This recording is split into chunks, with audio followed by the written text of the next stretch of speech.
everybody.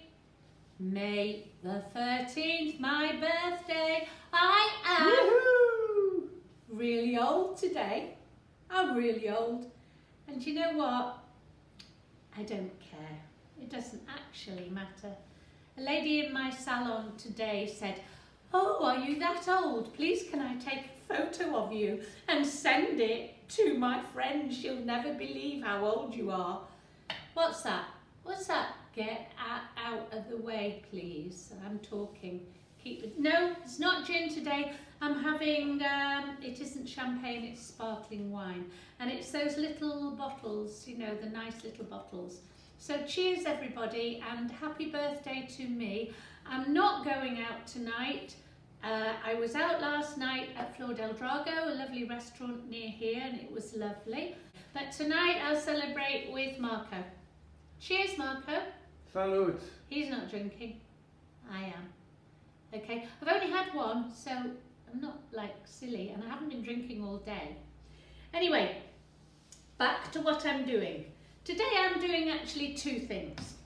The first thing I'm doing is making a sort of a fish pie. Now normally I would make a fish pie with cod, salmon and prawns and quite a lot of nice ingredients, but because my friend went to Iceland and got me some smoked fish, I'm making a smoked fish and spinach pie. I've let it defrost. Now I'm not a massive fan of smoked haddock, but the way I'm going to make it, it takes away that very strong flavour, and it actually works very well with spinach. So I'm going to go over to the cook a bit now, but before I do that I'm going to tell you that after I've done this, I'm just going to show you a little bit of what Marco and I are going to eat for our meal tonight. We have 2 sirloin steaks. I'm going to make a pepper sauce, a very easy, quick pepper sauce, and I'm going to show you what vegetables and what we're going to eat. Because it seems a shame, as it's here and I'm partly cooking it, you might be able to see some of it here, not to show it to you. So thank you everybody for all my lovely, lovely, lovely birthday messages. I've read every single one and I really appreciate it. I know that sometimes people just write something very quickly, but people have put such really nice things on and I do very much appreciate it. Thank you. Now first of all we have the smoked haddock. It has got skin on. That doesn't matter, I'm going to take it off. I'm going to put it in the milk to poach. This milk has not got any salt in, it hasn't got anything in, because the flavour of the fish will come out into the milk. Now, most of you will probably know that smoked haddock is quite salty. So you never put any salt in a fish dish that has smoked haddock in. So I'm going to turn this up now and poach it for a few minutes until it's ready. While that is poaching, in a little pan here, I have some butter melting. Now that butter is melting and I'm going to make a roux, but I'm going to use the milk from the smoked haddock to work in with the roux. So we put 1 spoonful of that amount of flour, don't need any more, stir it round. It's on number 7, I'll put it a bit higher. Stir it round until it makes a paste. You see the butter is melting and it's making a paste. The whole thing, again, I've done this several times on this programme, but you really have to adhere to this. You have to make sure that the flour actually cooks out. And it's this point of the stirring it round that the flour cooks. I have poached the smoked haddock for 5 minutes and then I took all the skin off it.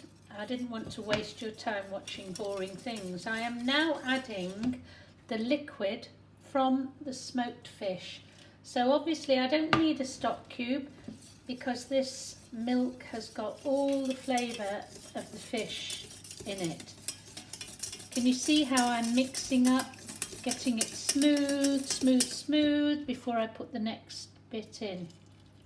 I'm going to put it all in now, leaving the sort of, it leaves a little bit of a curd, so we will leave that. Okay, we're now going to stir that together. I might need quite a little bit more milk, we'll see, because it will thicken up. I'll turn the heat up from 3 to 6. And I'm going to put pepper in it, but absolutely no salt. No salt at all. Not loads of pepper. And I'm going to put a little bit of lemon zest. Or actually these are Canarian lemons, and they're a bit like limes. They are very natural. The skins aren't coated with anything horrible. I'm going to then put some lemon juice in. Be careful of the pips. You can put it through your hand so that the pips come into your hand. Now whenever you're putting lemons into anything, make sure it doesn't boil too much, because sometimes it can curdle the milk. Not always, but sometimes it does. My hands are very, very clean, by the way. I always double wash them before I even start these videos. I'm not putting any of the disinfectant thing on because the double washing does it, and I don't want anything to taint the cooking. So don't think I'm not following the hygiene rules. I am. Obviously, everything has to be pretty strict. While that's cooking, a little bit higher again, I'm going to cook off a little bit of spinach. While that's cooking, in this pan here I have melted some butter, and I am going to put in a few prawns. The prawns that are left over, we might have as garlic prawns. We'll see. I think that's probably enough for that amount. We'll save those for garlic prawns. And we'll put those on a fairly high heat. It's actually on number 9. Again, a little bit of pepper, no salt, a little bit more lemon without the pippin that I have just put in, but nothing goes right when you do things the way I do it. Now, added to those, I'm going to add some spinach, just until it wilts. Now remember that all of this is going in the oven with the mashed potato on the top, so it doesn't matter if the prawns aren't cooked all the way through.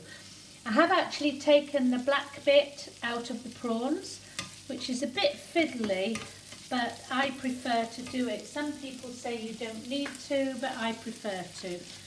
Little bit of spinach in. And that, all it needs to do is wilt. And to be honest, to make something wilt properly, it is much better if you put a lid on it. And I have a lid here that exactly fits that. And that will only take 2 minutes. In the meantime, let's go back to this sauce.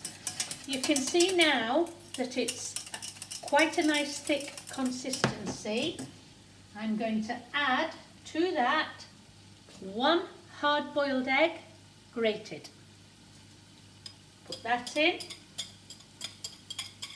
I always put hard-boiled egg in fish pie, always, because I think it adds something rather nice, and especially with smoked haddock. Like in a kedgeree with smoked haddock always has the hard-boiled egg. Then we'll put the smoked haddock in, which I've told you before was only poached for 5 minutes, so it's definitely not overcooked. Stir all that in together. Now, a lot of people like to put cheese in a haddock pie.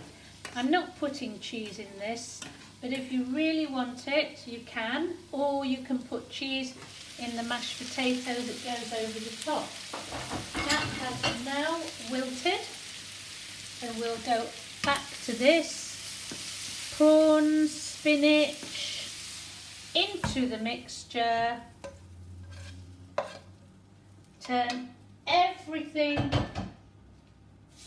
off. Mix it all together. Can you see? Beautiful, creamy, a tiny little bit of cream in there. Really nice. This is going to go into the dish and I'll show you how I top it and what I put in the mashed potato. So we're now back to the finished dish. This is the prawns, the haddock and the spinach. And I've made it in a small container. I have got a little bit left over, but I've just made this for you. Now, going with my steak in a pepper sauce tonight is a mixture of pureed carrot and pumpkin, mashed up with pepper and cream. So I'm going to add a little bit of that to the mashed potato and leek that's going on the top of the haddock, only because I've got it. But normally you would just put some fried leeks, gently fried, mixed in with mashed potato. The mashed potato must have salt and pepper, a little bit of butter, a little bit of cream, mash it all in together so that when you taste it on its own, it's not bland. Too many people make mashed potato and they never actually taste it, and it's really, really bland, but this isn't. So I'm going to put, obviously, remember, you don't normally need the yellow mush in it. I'm putting it in. Okay, we're going to put this on the top of this. It doesn't need all of what I've got. There we go. And that, spread out on the top, will go in the oven until the top browns. So I put it in quite a hot oven until it crisps on the top. And it will be absolutely beautiful, gorgeous, delicious, everything, anything you want. And also actually quite good for you.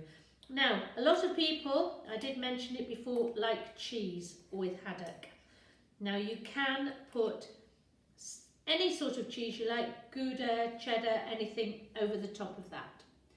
And I guarantee you, you will enjoy it. The video of the sirloin steak in the pepper sauce, which I promised, I'm going to send, or rather Marco's going to send it separately because otherwise it's too long. It isn't an exact science pepper sauce, it's just my version of it.